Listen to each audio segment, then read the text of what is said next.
Tapi kalau dia masih bermain di atas 12.25, ini masih mengkonfirmasi bearish. Itu aja Mbak Sarah. Jadi mau apa nih? Kalau bilang fundamental, ini saham bagus. Bisa dibilang salah harga kalau di compare sama saham-sahamnya Pak Prayogo, ini salah gitu ya harganya. Lebih murah daripada BRPT, lebih murah daripada TPIA, lebih murah dari Cuan. Cuman balik lagi, aliran dananya yang belum ada. Seperti itu. Kalau udah ada aliran dananya, iya, karena bedanya gini, di saham itu kan semua saham itu bergerak kalau ada inflow atau outflow. Nah, untuk sementara inflow outflow-nya nih, kalau kemarin kan outflow-nya nih udah kelihatan banget nih dari bulan Oktober ya. Oktober, November ini outflow terus nih si PGU. Nah, untuk di bulan Desember, outflow inflow-nya nggak kelihatan.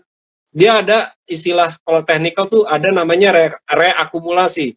Reakumulasinya dia sebenarnya untuk distribusi atau untuk reakumulasi bikin all-time high. All-time high-nya itu dia harus nge-break-nya 1.700-an tentunya. Mungkin itu sih. Jadi ada ruang aja. Tapi kalau yang pejuang 3%, 4% sih harusnya nggak harus takut ya. Begitu turun, beli lagi. Turun, beli lagi. Selama 9.10 atau 9.20-nya nggak jebol, aman. Gitu. Untuk PGU. Kalau Om Kris mungkin ada sedikit aja Om tambahan. Kemarin kan PGU sudah kita bahas sebenarnya. Iya, PGO bagus, saham bagus ya. Termasuk yang murah juga seperti kata Om Kus, saya suka. Cuman memang ya sekarang lagi bukan musimnya. Kemarin sempat ya di pertengahan tahun itu saham-saham renewable energy ini sempat menjadi bintang gitu, sempat manggung, tapi sekarang ganti gitu kan, sedang ganti siklusnya, tidak lagi ke situ. Jadi ya tunggu saatnya dia akan dapat ini lagi, dapat perhatian lagi baru. Cuman ya itu harus sabar. Jadi penurunan PGO yang terjadi saat ini itu kalau memang suka gitu kan, ya itu jadi kesempatan yang bagus untuk akumulasi pelan-pelan gitu. Karena jangan sekaligus, karena kita nggak tahu nih, tinggal lihat ya keyakinan kita dia penurunannya sampai mana, sampai sejauh mana. Tadi kan Om Kus juga sempat singgung gitu kan, secara teknikal seperti apa. Jadi pokoknya fundamental nggak ada yang meragukan lah, nggak ada keraguan gitu ya, nggak ada keraguan. Tinggal tunggu saatnya nanti akan dapat perhatian lagi gitu. Tinggal nunggu berita boomnya aja ya Om ya. Mbak Sarah, fundamental itu ragu, misalnya habis nembak tapi dibilang ya udah kita temenan aja. Siapa yang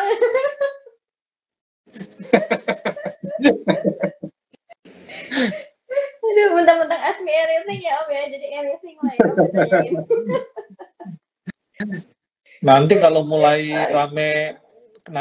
rame lagi berita bursa karbon, nah nanti tuh manggung lagi dah PG. Wah, sekarang kan udah hilang tuh. Sekarang nggak. Betul, karena kemarin juga sempat. Iya Om, betul. Kemarin juga. Di koran nggak pernah, wartawan udah nggak pernah bahas lagi tuh bursa karbon. Jadi ya udah. Iya, bursa karbon ditinggalin tuh gitu. Sepi katanya. Sepi. Sepi pengunjung Om. Oke. Kita lanjut ya Om, kita lanjut ke pertanyaan dari Kak Arifa, tanya Om, tolong dong dibahas saham Silo. Om.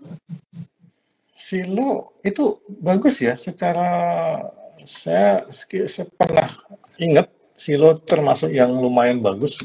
Sebentar, kita intip lagi. Apa Silo? Kak Arifa harus stay tune. Iya Om, Silo Om. Silo. Bener-bener silo sahamnya. Kita lihat teknikalnya. Bukan glowing ya. Waduh. Kalau teknikalnya ya. Teknikalnya sih lumayan ya. Siapa dulu yang membahas? Om dia trending up ya. Fundamentalnya secara kinerja lumayan. Cuman secara valuasi ya nggak bisa dibilang murah. Ini secara valuasi nggak bisa dibilang murah. Tapi bukan saham jelek gitu kan. Bukan saham jelek. Bagus, cuman valuasinya ya sudah dengan kenaikannya seperti ini kan harga sahamnya ini udah naik tahun ini udah naik 100% ya, 2 kali lipat. Ya waktu itu kan di awal tahun dia 1000-an, sekarang 2200 ya, berarti kan udah 2 kali lipat. Ya jadi valuasinya nggak bisa dibilang murah lagi gitu. Oke, mungkin Omkus udah mulai nunjukin. Bingung kalau ini kan perusahaan konglomerat ya. Apalagi konglomeratnya kita buka ini ya, tahu sama tahu. Agak sulit kalau bila si Silo Lipo ya, khususnya grup-grup Lipo lah, ini kan grup Lipo ya. Agak sulit kalau menggunakan poin teknikal ya, karena apalagi dia sering membuat jarum atas, jarum bawah, jarum atas, jarum bawah. Oke, tapi kalau kita dari ini, kita ngelihatnya gini aja. Dia selama masih di atas berapa nih? Masih di atas 1880 ya, 1880 atau di atas 1850 lah, dia masih bullish aja. Nah, untuk teman-teman ini bagaimana, sesuai dengan risk profile-nya nggak? Karena dia selalu membuat jarum-jarum. Nah, sekarang juga kalau diambil dari ininya sebenarnya di area-area support. Cuman ya Lipo tuh begini gitu cara mainnya. Apalagi kita udah tahu nih PSP-nya ya, PSP atau pengendalinya Lipo tuh selalu main jarum atas, jarum bawah, jarum atas, jarum bawah. Jadi kalau masih kuat di atas 1850 masih oke. Tapi kalau dari secara price action-nya sih buat saya nggak menarik untuk di apa ya, karena mainnya kasar ya. Saya bilang mainnya kasar. Si Silo, Kimia Farma, Ira, saya lebih pilih kalau ini ya lebih pilih di Sido atau pilih di satu lagi apa Mika. Sido sama KB Farma. Tapi kalau Silo, Mika, terusnya apalagi ya saham-saham Prodia yang related dengan hospital ya. Same yang relatednya pendukung kesehatan ya, bukan farmasinya. Ya karakternya memang seperti ini gitu. Kalau dibilang ini boleh beli atau enggak, balik lagi ke teman-teman risk profile. Mau antri di 1980 boleh, di antri di 2120 boleh, mau antri di 1930 atau 9 boleh. Tapi kalau saya ngeliat dari kemarin kan memang sempat ada auto reject atas ya, MSCI rebalancing. Itu udah selesai ya, cuman hati-hati aja kalau dia break dari channelnya yang ada dia di sini. Saya agak sedikit khawatir dia menembus ke bawah lagi nih, bisa 1735 sampai 1600 itu untuk ini. Kalau besok ada penguatan ya buy on strength aja, buy on strength. Jangan lupa profit taking di flip-flip levelnya dia ada di 2400-an sampai 2500, itu psikologi level. Jadi kalau dibilang lagi uptrend, bullish, aku nggak bisa bilang ini jelek, nggak bisa bilang ini bearish. By valuasi juga aku setuju sama Mas Krisna, semua kembali ke risk profile. Kalau aku sih udah sejak 1500 kalau nggak salah, sejak bulan Juni ini aku udah nggak berani rekomendasi Silo lagi gitu. Kalau Lotus biasanya rekomendasi pas lagi saat momentum. Contohnya misal hari ini rekomendasinya di Instagram ada BRMS, ada SKMI, terusnya ada apalagi MDKA. Ya kemungkinan ada besok aku bisa melihat di Panin Live, PNBN, Antam dan lain-lainnya kayak gitu. Oke, mungkin bocoran untuk stock picks-nya di Lotus Sekuritas mungkin kalian bisa langsung aja mampir ke IG-nya Lotus ya Om, karena di sana sudah. Untuk malam ini nggak apa-apa, kita kasih aja bocorannya untuk audience. Kan waktunya 10 menit lagi ya. Waktunya 10 menit lagi, takut keburu mati live-nya karena waktunya cuma 1 jam dari IG Live. Bisa diperhatiin ya. Sama teman-teman ya, bisa diperhatiin. Satu ada MDKA ya. MDKA sebenarnya dia udah break dari channel. Hari ini kayak dikit formasi shooting, sebenarnya dia masih bisa koreksi-koreksi retrace sehat aja. Selama dia kuat di atas 2420-nya nih masih oke ya MDKA, apalagi Mas lagi all time high MDKA, Antam, SQMI, atau misalnya yang suka ini Archie, itu masih oke ya. Karena kenapa, sentimen pasarnya lagi ada di sana. Terusnya lalu untuk perbankannya, saya masih tetap suka di BRI, Mandiri, BCA. Kita selama ini, kata Bang Krisna, ini tas Hermes nih ya, tas Hermes, tas Gucci, tas Chanel.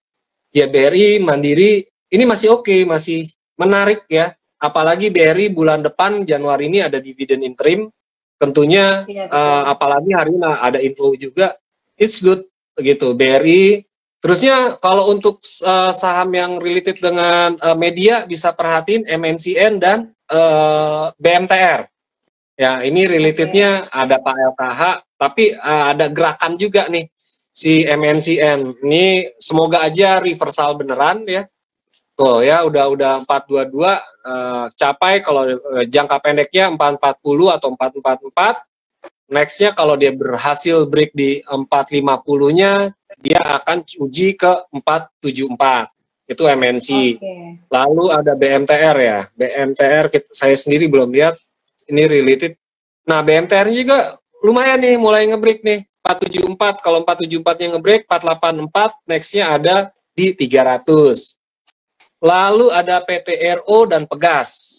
Ya, bisa dilihat juga PTRO tadi saya sempat ngintip, cuman belum hitung secara ini. Ada doji, ada akumulasi 3 hari di atas rata-rata, resikonya ada di 3950 untuk PTRO. Jadi kalau tutup di bawah 390, ada baiknya sih pindahkan dulu tempat yang lain ya. Untuk PTRO, lalu ada Pegas.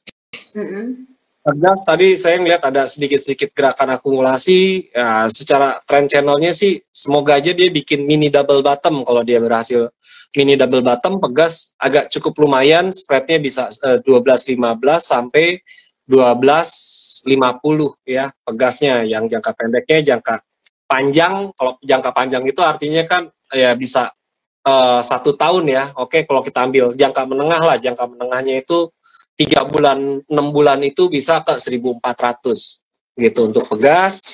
Lalu ada Toba di sini, di screener saya ada Toba, cuman saya belum lihat price-nya Toba seperti apa. Ini Toba oke ya. Toba oke, selama dia kuat di atas 240-nya masih bisa diperhatikan Toba. Siapa tahu Toba bisa berhasil break di 280 nih, 280 dan 288. Mungkin yang dari BBYB Juragan pindah ke Toba nih yang kemarin. Lalu ada Budi, coba kita lihat Budi, saham-saham lapis ini ya. Kok yang keluarnya hati-hati deh, saya nggak berani rekomendasi. NISP kalau nggak salah ada corporate action untuk perbankan. Ada rounding ya sebenarnya. NISP pelan-pelan sebenarnya ingin coba 13.10 sampai 13.20, sentuh lagi ATH-nya.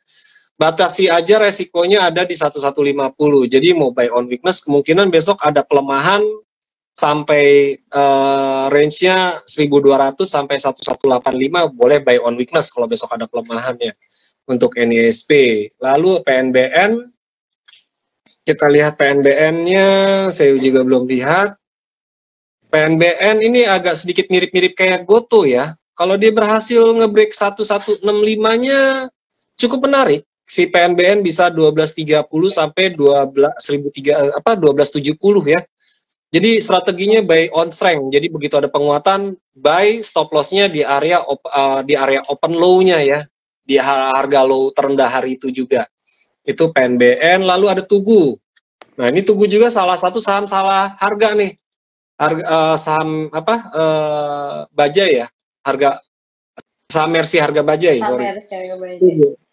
Ini Tugu sebenarnya harusnya Pak LKH masuk ke sini. Kenapa nih Pak LKH kok nggak mau masuk beli Tugu ya? Saham salah harga nih padahal nih Tugu nih Pak. Oke, Tugu. Ya, Tugu oke ya. Selama dia kuat di atas 1050 masih oke Tugunya ya. Bisa diperhatikan strateginya buy on strength, stop loss-nya di area nanti pas begitu harga pelemahannya. Nobu terakhir ya, Nobu, coba kita lihat ada nggak di Nobu. Saya nggak pernah berani nge-call Nobu, hati-hati ya, besok kayaknya masih bisa koreksi lagi untuk Nobunya ke arah 780 sampai 750. Hati-hati resikonya ada di 715 sama 705. Mungkin itu stock picknya banyak ya, jadi nggak satu-satu. Jadi ini tinggal teman-teman cocoknya mana, resikonya mana. Tapi 4 bank ya, Mandiri, BCA, BNI still hold. Oke. Maintain. Mungkin untuk closingan dari Om Krisna 2 menit. Aku minta waktunya Om Kris 2 menit karena bentar lagi kita bakalan tiba-tiba mati live-nya. Ya, kurang lebih sama ya. Saya juga masih masih rekomen untuk lihat yang memang lagi manggung ya saham-saham terkait dengan komoditas emas. Ada MDKA, ada BRMS. Kalau AMMN nggak ngerti ya, saya udah nggak ngerti dah. Paling nggak 2 saham itu boleh diperhatikan.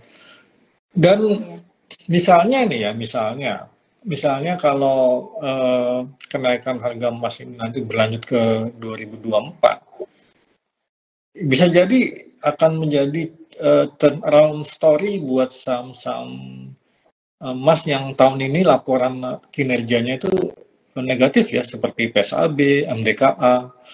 Bisa jadi nanti turnaround story jadi di kuartal 1 2024. Mungkin indikasinya bisa terlihat di kuartal keempat tahun ini ya. Itu akan jadi indikasi kuat di kuartal 1-nya nanti akan seperti apa. Tapi ya tetap perhatiin harga komoditas emasnya terus ya.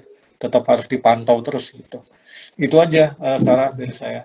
Oke, thank you Om, karena hari ini kita sudah hampir 1 jam untuk nge-live. Terima kasih banyak Om Kris dan Om Kus yang sudah menjawab semua pertanyaan teman-teman hari ini. Mohon maaf mungkin ada yang tidak aku bacakan untuk pertanyaannya karena memang kita selama hari Senin, setiap hari Senin selalu nge-live 1 jam sama lagi bersama Waktu Sekitar. Oke, thank you. Terima kasih banyak Om Kris dan Om Kus. Mungkin mau istirahat pada malam hari ini. Kita akan ketemu lagi minggu depan. Terima kasih banyak.